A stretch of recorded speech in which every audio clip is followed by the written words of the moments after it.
Shpërfillja që dhjetra mijëra biznese të vogla i bën thirrjes dhe afateve nga Kesko dhe ZRE bëri që këto dy të fundit të mos i nxjerrin ato me automatizëm në tregun e hapur më 1 qershor, ndryshe nga siç kishin paralajmëruar.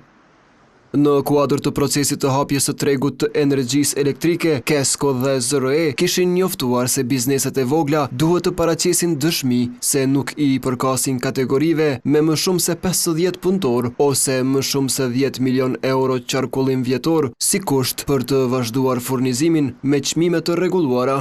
Përkundër disa zgjatjesh të afatit për paraqitjen e dëshmive, numri i bizneseve që nuk ju përgjigjen thirrjes mbeti i madh.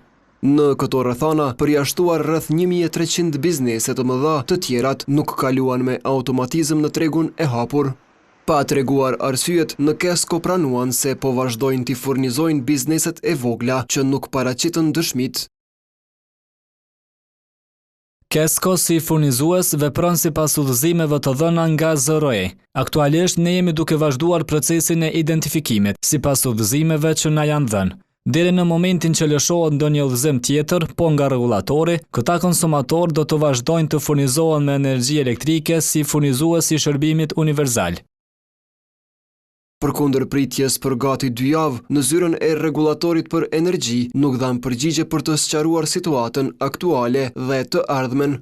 Kësaj mbetet e paqartë e ardhmja e furnizimit të bizneseve që nuk paraqiten dëshmit, konkretisht nëse do të vazhdojnë me tarifa të rregulluara apo do të nxirren në tregun e hapur sikur bizneset e mëdha.